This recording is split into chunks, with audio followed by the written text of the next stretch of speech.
بسم اللہ الرحمن الرحیم۔ السلام علیکم۔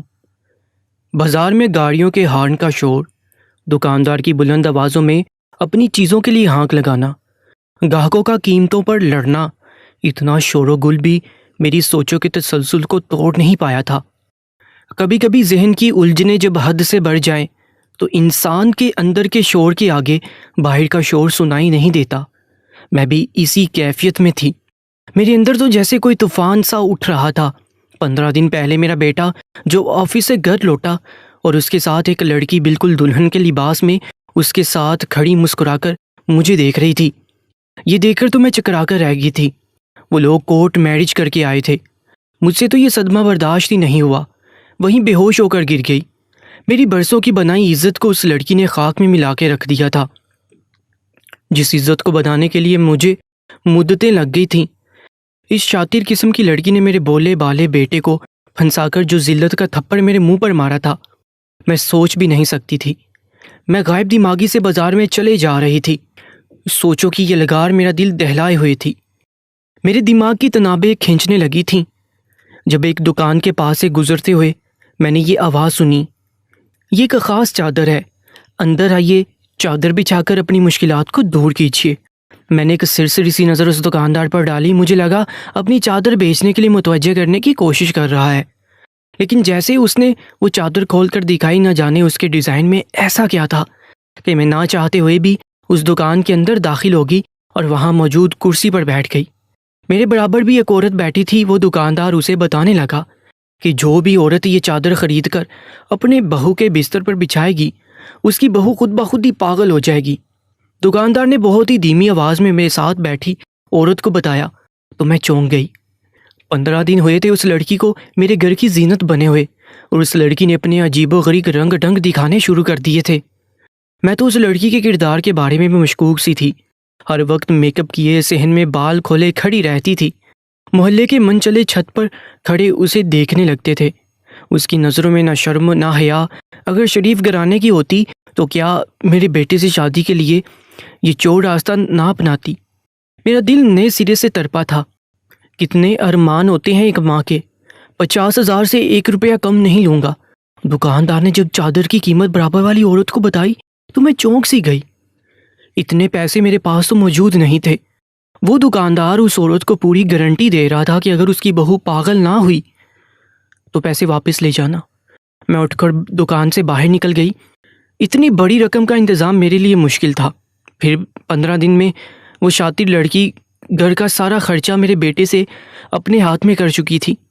کہتی تھی اماں کو گھر سنبھالنے کی کوئی ضرورت نہیں ہے، میں آگئی ہوں، بس میں جانوں اور میرا گھر، اماں تو اب اللہ اللہ ہی کیا کرے۔ میرا بیٹا بیوی کی ایسی چاپلوسانہ باتوں سے نہال ہوتا گیا، لیکن میں اس چالاک لڑکی کے ہتھ کنڈے جانتی تھی۔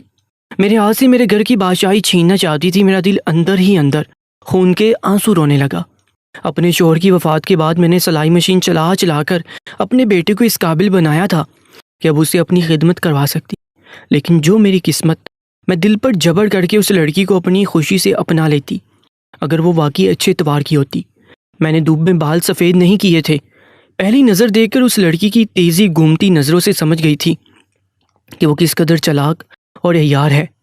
ہمارے معاشرے میں بس ساس ہی زیادہ بدنام ہوتی ہے۔ بہو کی مظلومیت سب کو نظر آ جاتی ہے، لیکن ساس کے بے بسی کے آنسو کوئی نہیں دیکھتا۔ میرے ساتھ بھی ایسا ہی معاملہ تھا۔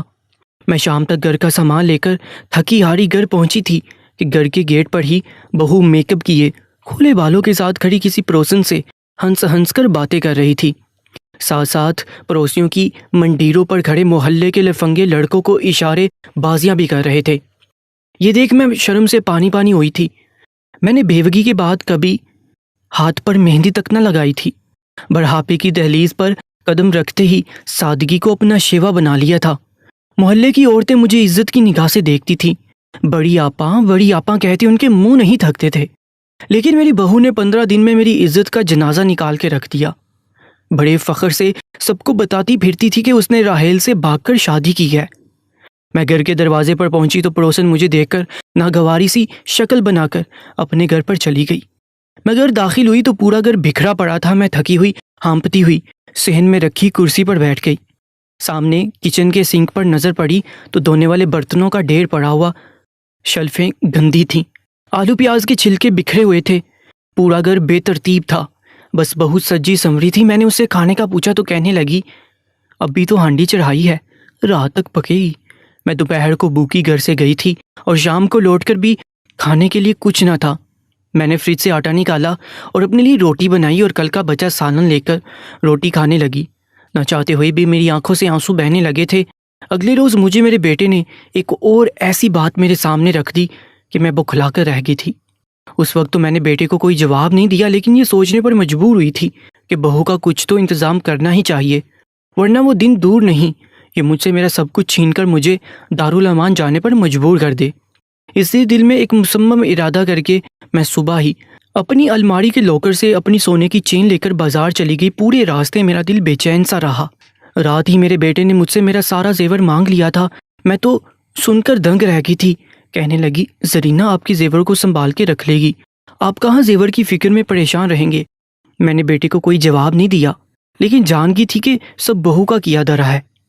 میں وہ چادر خریدنے پر مجبور ہوئی تھی۔ میری بہو آج بیٹے کو کہہ کر میرا زیور مانگ رہی تھی، کل کو کیا خبر گھر کے کاغذ بھی مانگ لیتی۔ بہتر ہے کہ میں ہی کوئی قدم اٹھاؤں۔ میں نے سب سے پہلے وہ سونے کی چین بیچی اور چادر خرید لی، لیکن دل بہت گھبرانے لگا تھا۔ میں نے آج تک ایسا کوئی کام نہیں کیا تھا۔ بار بار میرا ضمیر مجھے ملامت کرنے لگتا۔ کئی بار سوچا کہ یہ غلط کام ہے، نہ جانے کیوں مجھ پر گھبراہٹ سی طاری ہونے لگی۔ میرا دل اندر سے اس کام کے لیے مطمئن نہیں تھا۔ کئی بار سوچا کہ واپس کر دوں، شاید بہو خود بخود ٹھیک ہو جائے، لیکن جب بیٹے کے بدلتے تیور کا سوچتی کہ کل بیوی کے کہنے پر زیور مانگ رہا، کہیں بیوی کے کہنے پر مجھے دھکے دے کر گھر سے بے گھر نہ کر دے، تو اپنا عمل جائز لگنے لگتا۔ یہ قدم میں نے بے حد مجبوری میں اٹھایا تھا۔ میں اپنی باقی عمر دارالامان میں نہیں گزار سکتی تھی، اس لیے چاہا کہ اس لڑکی کو پاگل ثابت کر کے بیٹے کا گھر بھی برباد ہونے سے بچا لوں۔ میں انہی منفی اور مثبت سوچوں میں تانے بانے بنتی گھر پہنچی تھی۔ حیرت مجھے یہ دیکھ کر ہوئی کہ گھر کا مین گیٹ کھلا ہوا تھا۔ میں گھر کے اندر داخل ہوئی تو گھر کی وہی حالات تھے، وہی گند ہی بکھرا تھا۔ بہو شاید اپنے کمرے میں تھی، کسی سے ہنس ہنس کر باتیں کر رہی تھی۔ میں نے سوچا اس وقت تو بیٹا کام پر ہوتا ہے، یہ بھلا کس سے باتیں کر رہی ہے۔ جب میں اس کے کمرے کے پاس آئی تو دوسری آواز سن کر میرا دل ہی دہل گیا تھا۔ کوئی اجنبی سا شخص تھا میرے گھر میں۔ یہ سب کیا ہو رہا تھا؟ میں اپنے کمرے میں آ گئی، بیٹے کو فون کر کے بتایا تو بجائے پریشان ہونے کے کہنے لگا اس کا کوئی کزن یا بھائی ہوگا۔ مجھے اپنے بیٹے کی عقل پر شبہ ہونے لگا تھا۔ اب بھلا میرے گھر پر غیر مرد بھی آنے لگے، اگر وہ اس کا بھائی یا کزن بھی تھا تو اپنے کمرے میں لے جانے کی کیا ضرورت تھی؟ وہ ڈرائنگ روم میں بٹھاتی۔ مجھے اپنے فیصلے پر اب کوئی پچھتاوا نہیں تھا۔ میں اپنے کمرے سے باہر آئی، کچن میں جا کر کچن کو صاف کیا، چائے بنائی اور بہو کے کمرے کے دروازے پر دستک دی۔ دروازہ اسی نے کھولا، مجھے سامنے دیکھ کر مسکرانے لگی۔ اپنے کسی عمل پر اسے کبھی کوئی شرمندگی نہیں ہوئی تھی۔ ساتھ ایک عجیب سا نوجوان ہی بیٹھا تھا، گہری سانولی سی رنگت والا۔ مجھے وہ نوجوان ایک آنکھ نہیں بایا تھا، لیکن میں نے مسکرا کر سلام میں پہل کی، پھر چائے اس کے سامنے رکھ دی۔ بہو کہنے لگی یہ میرا کزن ہے، خالہ کا بیٹا ہے، لیکن پلا بڑا ہمارے گھر پر ہی ہے، تو آپ اسے میرا بھائی ہی سمجھے۔ میں نے دل میں سوچا جانے سچ بھی کہہ رہی ہے کہ جھوٹ بول رہی ہے۔ بہرحال میں نے مہمان نوازی نبھائی، کچھ دیر باتیں کر کے باہر آ گئی۔ پھر وہ چادر لی اور بہو سے کہا کہ یہ میں تمہارے لیے لائی ہوں، تمہاری شادی پر میں تمہیں کوئی تحفہ نہیں دے پائی تھی، اس لیے مجھے بازار میں یہ چادر بہت خوبصورت لگی، تمہارا خیال آ گیا، تم یہ بچھاؤ گی تو مجھے خوشی ہوگی۔ وہ مسکرانے لگی، کہنے لگی کیوں نہیں، میں آج ہی اسے بچھا لوں گی۔ کچھ دیر بعد وہ نوجوان چلا گیا۔ میری بہو نے وہ چادر اپنے کمرے میں بچھا لی۔ اب میرا دل اس بات پر پریشان تھا کہ نہ جانے یہ چادر اثر کرے گی کہ نہیں۔ رات کو میرا بیٹا گھر آیا، کھانا میں نے ساتھ ہی کھایا تھا۔ رات میں جلدی ہی سو گیا۔ رات کا نہ جانے کون سا پہر تھا کہ مجھے بری طرح سے چیخنے اور چلانے کی آوازیں آنے لگی۔ میں ہڑبڑا کر اٹھ بیٹھی تھی، ساتھ ہی میرے کمرے کا دروازہ دردرایا گیا۔ میں نے جلدی سے دروازہ کھولا تو میرا بیٹا بے حد پریشان تھا۔ کہنے لگا امی زرینہ کو آ کر دیکھیں، پاگلوں کی طرح چلائی جا رہی ہے۔ یہ سن کر کچھ پل تو میرا دل مٹھی میں جکڑا گیا تھا۔ میں اس کے ساتھ اس کے کمرے میں چلی گئی۔ میری بہو بال کھولے اونچا اونچا رو رہی تھی، مجھے گور گور کر یوں دیکھنے لگی جیسے مار ڈالے گی، پھر سے رونے لگی، اور اس کے بعد اپنا پیٹ پکڑ کر یوں بلبلائی جیسے پیٹ میں شدت سے درد اٹھا ہو۔ اس کی حالت دیکھ کر میں بھی گھبرا گئی تھی۔ میرا بیٹا اسے ڈاکٹر کے پاس لے گیا۔ جب وہ دونوں واپس لوٹے تو بہو بالکل ٹھیک تھی۔ میرا بیٹا کہنے لگا درد کی وجہ سے یہ سب کر رہی تھی، اب ٹھیک ہے۔ میں اپنے کمرے میں آ کر لیٹ گئی۔ آج ایک عجیب بات یہ ہوئی کہ میری بہو بنا میک اپ کیے ہی کمرے سے باہر نکلی تھی۔ گھر کے سارے کام بھی جلدی جلدی کر رہی تھی، لیکن تھی چپ، ایک دم خاموش۔ پھر واپس اپنے کمرے میں چلی گئی۔ میں شام کو اپنے لیے چائے بنا رہی تھی جب مجھے لگا جیسے کوئی میرے بالکل پیچھے کھڑا ہے۔ میں نے پلٹ کر دیکھا تو میری بہو ہاتھ میں تیز دھار والا چاقو پکڑے اسی بکھرے بالوں کے ساتھ میرے پیچھے کھڑی تھی۔ مجھے قہر بڑی نظروں سے گھور رہی تھی۔ میں خوف کے مارے چلا اٹھی تو ہنسنے لگی، زور زور سے ہنسنے لگی۔ چاقو تو میرے گلے کے قریب لانے لگی جیسے میری گردن کاٹ دے گی۔ میں خوف کے مارے بھاگ کر اپنے کمرے میں آ کر بند ہو گئی۔ میرا دل اتنی تیزی اور زور زور سے دھڑکنے لگا۔ میں تب تک کمرے سے باہر نہ آئی جب تک کہ میرا بیٹا گھر نہیں آ گیا۔ میں کمرے سے باہر نکلی تو ہنسنے کی آوازیں آ رہی تھی۔ میں دھیرے دھیرے قدم بڑھاتی ہوئی صحن میں آئی تو میرا بیٹا اور بہو آپس میں کسی بات پر ہنس رہے تھے۔ میری بہو ویسے ہی تیار تھی جیسے روز ہوتی تھی۔ مجھے بہو کو دیکھ کر حیرت ہوئی۔ اسے دیکھ کر یہ نہیں لگ رہا تھا کہ وہ پاگل ہے، وہ بالکل ٹھیک لگ رہی تھی۔ رات کو میں سکون سے سو نہیں پائی۔ مجھے کچن سے زور زور کی آوازیں آ رہی تھی جیسے کوئی چمچے خالی ہانڈیوں میں زور زور سے چلا رہا ہو۔ میں اٹھ کر کچن میں آئی تو سفید کپڑوں میں میری بہو چولہے کے پاس کھڑی کچھ پکا رہی تھی، بال کھلے ہوئے تھے۔ میں نے پوچھا کہ زرینہ رات کے 3 بجے کیا پکا رہی ہو؟ تو کہنے لگی مسالہ بنا رہی ہوں، انسانی گوشت پکاؤں گی۔ مجھے یہ سن کر حیرت ہوئی۔ جب میں اس کے قریب آئی تو اسے دیکھ کر میرا کلیجہ منہ کو آنے لگا۔ اس کے منہ پر خون ہی خون لگا ہوا تھا اور وہ ہنس رہی تھی۔ میں بھاگ کر باہر صحن میں آ گئی، آنکھیں بند کر کے چلانے لگی۔ میرا بیٹا میرے پاس آ گیا، مجھ سے پوچھنے لگا کہ کیا ہوا ہے۔ میں نے اسے ساری بات بتائی، لیکن وہ مجھے بے یقینی سے دیکھنے لگا۔ کہنے لگا امی زرینہ تو اپنے کمرے میں سو رہی ہے۔ میں نے کہا تو کیا میں جھوٹ بول رہی ہوں؟ وہ مجھے اپنے ساتھ اپنے کمرے میں لے گیا اور اسی سفید لباس میں سو رہی تھی زرینہ۔ چہرہ بالکل صاف تھا۔ میں اور بھی زیادہ خوفزدہ ہو گئی۔ اب بھی اس کے بستر پر وہی چادر بچھی تھی۔ میں نے سوچا میں اس چادر کو اٹھا ہی دوں تو بہتر ہے۔ اس لڑکی کا پاگل پن مجھ سے برداشت نہیں ہو رہا تھا۔ اگلے روز میں نے زرینہ سے کہا کہ وہ چادر مجھے واپس کر دے۔ کہنے لگی نہیں امی، مجھے وہ چادر بہت پسند ہے، وہ میں نہیں دوں گی۔ میں نے اسے بہت کہا کہ میں اسے دوسری لا دوں گی، لیکن وہ نہیں مانی۔ ہر رات وہ کچھ نہ کچھ ایسا ہی کرتی تھی کہ میں مزید پریشان ہو جاتی۔ آج رات بھی مجھے لگا ہمارے کچے صحن میں کچھ شور کی آوازیں آنے لگی۔ میں اٹھ کر صحن میں آئی، بری طرح سے کانپ گئی تھی۔ میری بہو وہاں بیلچہ لیے کافی گہرا گڑھا کھو چکی تھی، ویسے بال کھلے ہوئے تھے۔ اس بار میں نے سوچا کہ بیٹے کو جگا کر دکھاؤں کہ دیکھو تمہاری بیوی کیا کر رہی ہے۔ میں پیچھے سے ہی پلٹ گئی، لیکن جب بیٹے کے کمرے میں گئی وہ کمرے سے غائب تھا۔ میرا دل یک باری سے تڑپا کہ کہیں اپنے پاگل پن میں میرے بیٹے کو مار کر گڑھے میں تو نہیں پھینک دیا۔ اس خیال نے تو گویا میرے وجود سے جان ہی نکال دی تھی۔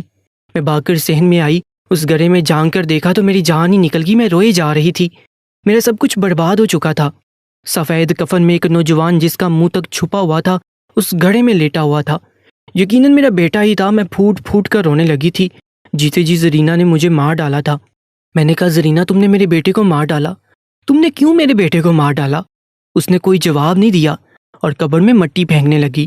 میں نے اس کے ہاتھ سے بیلچہ پکڑا اور دور پھینک دیا، اس سے پہلے کہ میں گڑھے میں جا کر اپنے بیٹے کو دیکھتی باہر کا دروازہ بجنے لگا۔ زرینہ دروازہ کھولنے کی بجائے اپنے کمرے میں بھاگ گئی۔ میں نے روتے ہوئے دروازہ کھولا تو میرے پیروں تلے زمین نکل گئی۔ میرا بیٹا تو میرے سامنے کھڑا تھا، بالکل ٹھیک ٹھاک۔ پھر قبر میں کون تھا؟ میں اپنے بیٹے کے ساتھ لپٹ گئی، اس کا چہرہ چومنے لگی، اسے پیار کرنے لگی۔ وہ میری ہذیانی سی کیفیت دیکھ کر مجھ سے پوچھنے لگا امی آپ کو کیا ہوا ہے؟ میں نے کہا تم اس وقت باہر؟ میں بدحواس ہو گئی تھی۔ کہنے لگا صبح چھٹی تھی اس لیے دوستوں کے پاس گیا تھا، ان کی گاڑی راستے میں خراب ہوگی اس لیے مجھے دیر ہوگی۔ میں اس کی ہر بات غائب دماغی سے سن رہی تھی۔ میرے ذہن میں تو بس یہی چل رہا تھا کہ میرا بیٹا یہاں صحیح سامنے ہے، پھر قبر میں کون ہے؟ میں واپس قبر کی طرف لوٹی، گڑھا دیکھا تو وہاں کوئی بھی نہیں لیٹا تھا، وہ گڑھا بالکل خالی تھا۔ یہ دیکھ کر میں اپنے ہوش کھو بیٹھی تھی۔ جب میں ہوش میں آئی تو ہسپتال میں تھی۔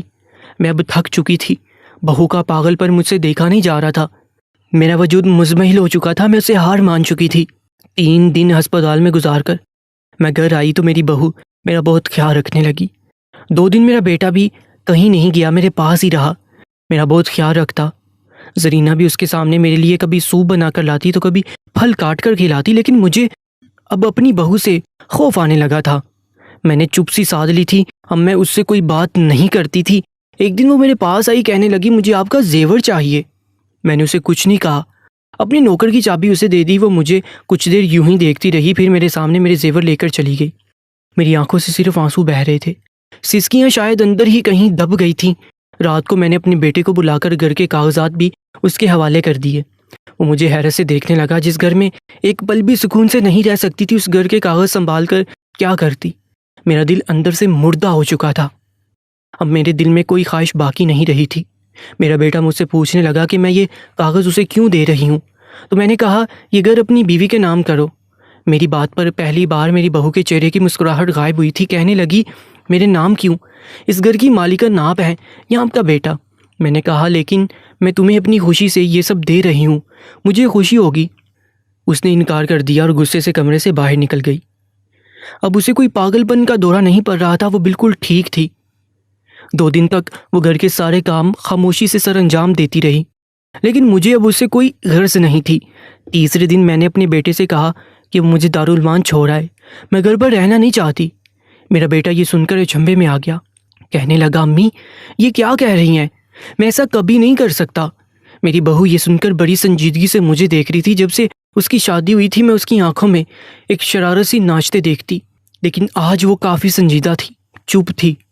شاید اس لیے کہ میں خود سے اس کی دلی خواہشات پوری کر رہی تھی، اس لیے اب اسے کوئی بھی ڈرامہ کرنے کی ضرورت پیش نہیں آ رہی تھی۔ اگلے روز میں اپنا سامان بیگ میں ڈال رہی تھی کہ اگر راحیل نے انکار کر بھی دیا تب بھی میں یہاں نہیں رہوں گی۔ میری بہو میرے کمرے میں آئی اور میرے بیگ سے میرے کپڑے نکالنے لگی۔ میری بہو میرے کمرے میں وہ چادر اوڑھ کر آئی تھی جو چند دن پہلے مجھ سے لے کر گئی تھی، اور بیڈ پر رکھ دیا، اور میرے بیگ سے میرے کپڑے نکالنے لگی، کہنے لگی آپ کہیں نہیں جائیں گے، یہ آپ کا گھر ہے، آپ کو اگر مجھ سے مسئلہ ہے تو میں چلی جاتی ہوں۔ پھر وہ میرے سامنے ہاتھ جوڑ کر رونے لگی، کہنے لگی مجھے معاف کر دیں، میں نے جو کچھ کیا میرا بھی کوئی قصور نہیں تھا۔ پھر کہنے لگی کہ اس کی دادی بہت ظالم عورت تھی، اس کی والدہ کے ساتھ بہت ظلم کرتی تھی، وہ چھوٹی سی تھی جب اس کے سامنے اس کی دادی اس کی والدہ کو بے تحاشا مارتی تھی۔ رات کو جب اس کے والد آتے تو خود کو جان بوجھ کر زخمی کر لیتی اور کہتی تمہاری بیوی مجھے تمہارے پیچھے مارتی ہے اور خود کو جان بوجھ کر زخمی کر لیتی ہے تاکہ تمہارے سامنے مظلوم بن سکے۔ میرے والد میری والدہ کی کسی بات پر اعتبار نہیں کرتے تھے اور میری والدہ کو ہی مارتے تھے۔ میں بہت روتی تھی۔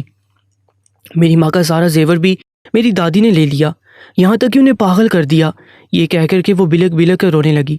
میری ماں پاگل خانے میں ایڑیاں رگڑتے ہوئے مر گئی، لیکن پھر میں نے اپنی دادی کے ساتھ وہی کچھ کیا جو انہوں نے میری ماں کے ساتھ کیا تھا۔ میں نے اپنی دادی کا جینا دوبھر کر دیا۔ وہ بوڑھی تھی اس لیے جلد مر گئی۔ میرے دل میں یہ بات گھر کر چکی تھی کہ ساس بس میری دادی جیسی ہی ہوتی ہے، بہو کو نوکر بنا کر رکھنے والی، بیٹے کو بہو کے خلاف کان بڑھنے والی، بیٹے کے دل میں بہو کے لیے زہر بڑھنے والی۔ میں راحیل کے آفس میں کام کرتی تھی، وہیں ہم دونوں کو ایک دوسرے سے محبت ہو گئی، لیکن میں نے ایک بات نوٹ کی تھی کہ راحیل کی ہر بات میں آپ شامل ہوتی تھی۔ وہ آپ سے بہت محبت کرتا تھا، کہتا میں اپنی ماں کو کبھی نہیں چھوڑ سکتا۔ جانے کیوں مجھے راحیل میں اپنا باپ دکھنے لگا۔ پھر مجھے پتہ چلا کہ آپ نے میرے رشتے کے لیے انکار کر دیا، آپ کو نوکری کرنے والی بہو نہیں چاہیے۔ راحیل مجھ سے دور ہونے لگا تھا، اترانے لگا تھا، میرے اندر ضد ہی پیدا ہوگی۔ مجھے بنا دیکھے ہی آپ کے اندر ہی اپنی دادی نظر آنے لگی جس سے مجھے سخت نفرت تھی۔ میں راحیل کو یہ دھمکی دے کر کورٹ میرج کی کہ اگر اس نے مجھ سے شادی سے انکار کیا تو میں اپنی جان لے لوں گی۔ مجھے راحیل سے اتنی محبت بھی نہیں تھی کہ اس کے نہ ملنے پر مر جاتی، بس میرے اندر یہ آگ بھڑک اٹھی تھی کہ مجھے اپنی دادی جیسی ایک عورت کو موت کے گھاٹ اتارنا ہے۔ اس لیے میں گھر کو گندہ رکھتی تھی، لیکن مجھے حیرت اس بات پر ہوتی کہ آپ نہ راحیل سے میری شکایت کرتی نہ ہی مجھے کام کرنے پر کہتی۔ میں جان بوجھ کر آپ کے سامنے تیار ہو کر سامنے لڑکوں کو دیکھتی۔ میری کوشش تھی میں وہ ہر کام کروں جو آپ کو ناپسند ہے۔ آپ کے چہرے پر مجھے ناگواری بھی نظر آتی، لیکن پھر بھی آپ مجھ سے کچھ نہیں کہتی، نہ راحیل کے کان بھرتی تھی۔ میں نے جان بوجھ کر آپ کا زیور مانگا کیونکہ میں اس انتظار میں تھی کہ آپ مجھ سے میرا زیور مانگے گی، لیکن آپ نے مجھ سے میرا کچھ نہیں مانگا۔ مجھے لگا میں زیور کا کہوں گی تو آپ بھی راحیل سے کہیں گی کہ بجائے بہو مجھے اپنا زیور دے، تم مجھ سے مانگ رہے ہو، لیکن آپ نے کچھ نہیں کیا۔ آپ کی چپ مجھے چبھنے لگی تھی۔ پھر میرے خیالات آپ کے لیے کچھ بدلنے لگے کہ آپ میری دادی جیسی نہیں ہے، لیکن پھر ایک بار میں رحیل کے ساتھ بازار سے گزر رہی تھی جہاں ایک شخص آوازیں لگا رہا تھا، ایک چادر یہ کہہ کر بیچ رہا تھا کہ یہ چادر بہو کے بستر پر بچھاؤ تو وہ پاگل ہو جاتی ہے۔ میں یہ سن کر خوب ہنستی تھی، اپنی دکانداری لوگ کیسے کیسے چمکاتے ہیں، لیکن جب وہی چادر آپ نے مجھے لا کر دی میں خوب ہنسی کہ یہ میری خام خیالی تھی کہ ساس ابھی بھی اچھی ہوتی ہے۔ میری ساس بھی مجھے میری دادی کی طرح میرے شوہر کے سامنے پاگل ثابت کرنا چاہتی تھی، اس لیے میں نے آپ کے ساتھ وہ سب پاگل پن کرنے لگی۔ میرے کزن نے بھی اس معاملے میں میرا ساتھ دیا آپ کو شک میں ڈالنے کے لیے، اور قبر میں بھی وہی لیٹا تھا۔ جب آپ دروازہ کھولنے گئی تو وہ اٹھ کر چھت پر بھاگ گیا، لیکن جب آپ نے مجھے اپنا زیور میرے مانگنے پر دے دیا تو مجھے حیرت ہوئی۔ پھر اگر میرے نام کرنا چاہا تو میں دنگ سی رہ گئی، اور جب آپ نے اپنا سب کچھ اپنے بیٹے سمیت مجھے دے کر جانے کا فیصلہ کر لیا تو مجھے لگا کہ میں غلط ہوں، اس لیے میں نے آپ سے ہاتھ جوڑ کر معافی مانگ رہی ہوں۔ معاف کر دیں، میں نے آپ کے ساتھ بہت برا کیا، لیکن ہم بھی کیا کریں، زیادہ تر ساس ایسی ہوتی ہیں جو بہو کو بے زبان جانور سمجھتی ہیں۔ میں نہیں چاہتی تھی جو میری ماں کے ساتھ ہوا وہ میرے ساتھ بھی ہو۔